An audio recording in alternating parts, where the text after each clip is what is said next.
एक बार एक जवान आदमी बुद्ध के पास आया और बोला, आप मुझे ऐसी शिक्षा दें कि मैं आपके दिए हुए ज्ञान को आसान भाषा में समझ सकूं।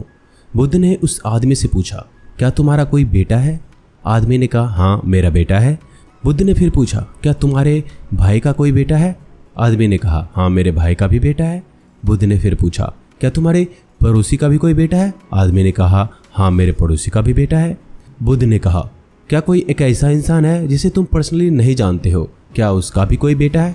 आदमी ने कहा, हाँ उसका भी बेटा है। फिर बुद्ध ने उससे पूछा, अच्छा बताओ, अगर तुम्हारे बेटे की मृत्यु हो जाए तो तुम्हें कितना दुख होगा? आदमी ने कहा, बुद्ध मैं आपको नहीं बता सकता मैं क्या करूँगा, मेरी तो दुनिया ही खत्म हो जाएगी, मैं खुद मर जाऊँगा उसके बिना, मैं अपना जीवन अपने बेटे के बिना सोच नहीं सकता।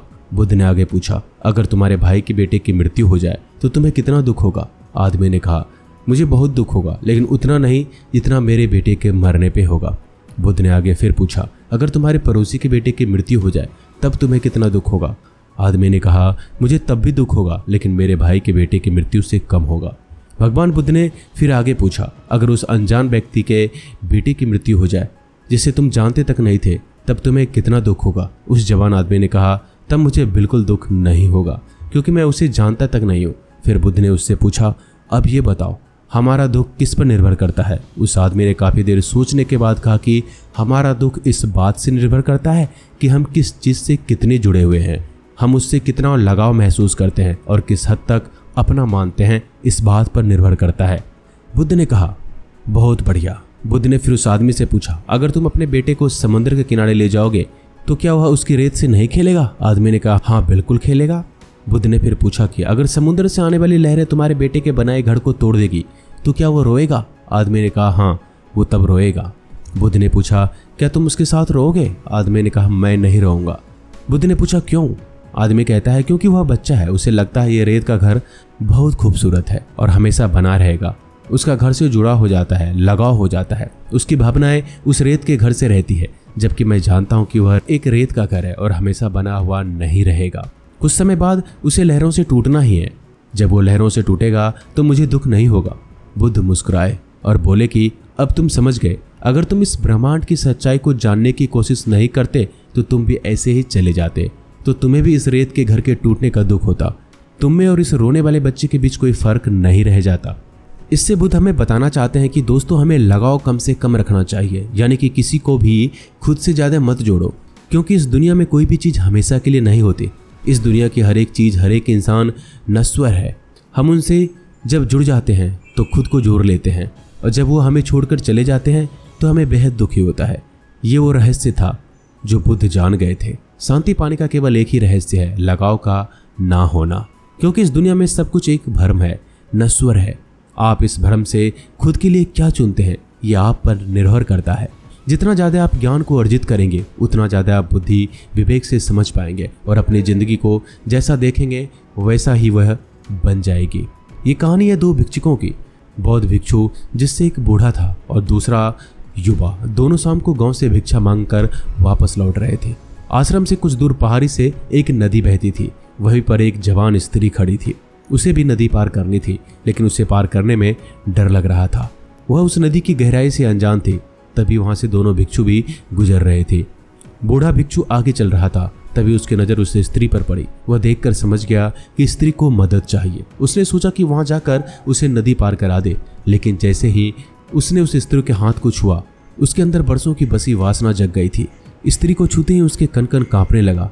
उसने 30 साल से किसी स्त्री को छुआ तक नहीं था।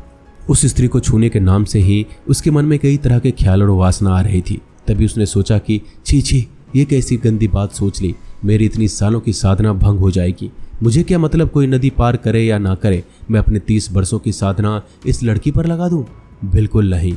यह सोचकर उसने आंखें बंद कर ली, लेकिन वो जवान स्त्री तो उसे आंखें बंद करने पर भी दिखाई दे रही थी, क्योंकि भिक्षु की सोई हुई वासना जग गई थी। वह उसकी तरफ आकर्षित हो चुका था। आंख बंद करते ही वो उस नदी में उतर गया। आपको पता है कि जिस चीज से आंख बंद कर ली जाए वो हमें दिखने लगती है। उसी तरह उस भिक्षु के साथ भी वही हुआ। उसे वह स्त्री अप्सरा की भांति दिखने लगी। क्योंकि उसने आंखें बंद कर ली थी, उसे उस स्त्री का ही सपना दिख रहा था। वह स्त्री आकर्षित कर रही थी। उसका एक मन कहता है कि यह तो गलत बात है कि किसी की ज़रूरतमंद की सहायता करनी चाहिए, और दूसरा मन कहता था कि ये बस मन का भ्रम है। तुम खुद को धोखा दे रहे हो, तुम उसे छूना चाहते हो जो कि गलत है। हम साधु का जीवन अलग होता है। साधुओं के लिए स्त्री केवल एक समस्या है।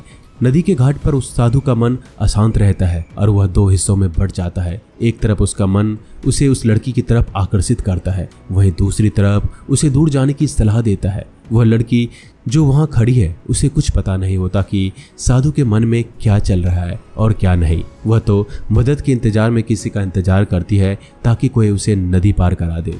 बौद्ध भिक्षु आगे निकल जाता है। तभी उसे ख्याल आता है कि उसका साथी पीछे छूट गया है, कहीं वो उस स्त्री को नदी पार कराने की भूल ना कर दे। वह तुरंत वापस जाता है, यह सोचकर कि पहले मैं उसे सचेत कर दूं, लेकिन जब तक वो वहां पहुंचता है तब तक देर हो चुकी होती है। वह देखता है कि वह जवान भिक्षु उस स्त्री को कंधे पर बिठाकर नदी पार करा रहा होता है। यह देख बूढ़ा भिक्षु पूरी तरह जल जाता है। उसके मन में अलग अलग भावनाएं आने लगती है। वह सोचता है कि इससे अच्छा तो मैं ही उसे नदी पार करा देता, लेकिन वहीं दूसरी पल उसे ये ख्याल आता है, ये कैसी पागलपन वाली बात है।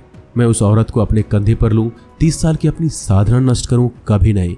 गंदगी का ढेर है औरत का शरीर, और मैं उसे अपने कंधों पर लूंगा। वहीं दूसरी तरफ वह युवा भिक्षु स्त्री को कंधे पर उठाए देख आग बबूला हो रहा था। वह मन ही मन सोचता है, आज आश्रम जाते ही मैं गुरुजी से कहूंगा कि उसने एक स्त्री को कंधे पर उठाया है। ये अपवित्र हो गया है।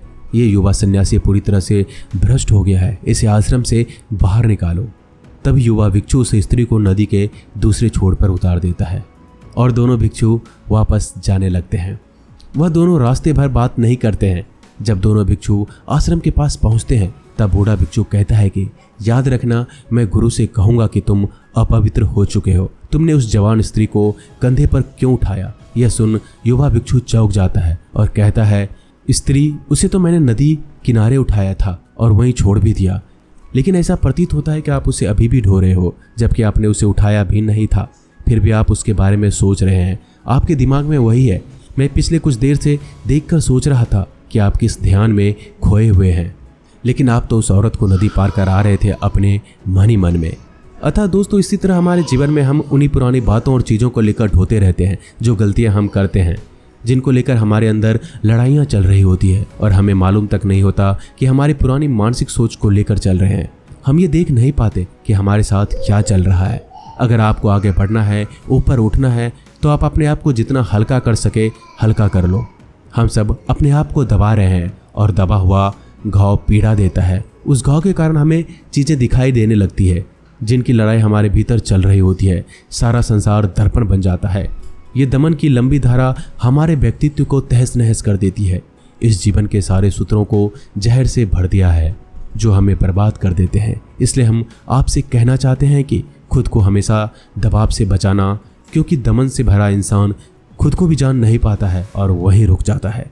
आपको आगे बढ़ने नहीं देता है, वही रोक लेता है। इसलिए खुद की भावनाएं और विचारों को दबाने से बचना चाहिए, क्योंकि इनके दबने पर एक समय आने पर बवंडर आ जाता है, जो आपके अंदर अशांति और हीन भावना को उत्पन्न करेगी। इसलिए यदि आप वर्तमान में खुश रहना चाहते हैं तो आज खुश रहो। पुरानी बातों को भूल जाओ।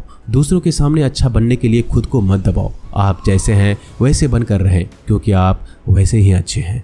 अगर आपको ये जानकारी अच्छी लगी हो तो हमें कमेंट बॉक्स के माध्यम से ज़रूर बताइएगा। मिलते हैं जल्दी एक नई वीडियो में। तब तक के लिए अपना ख्याल रखिएगा।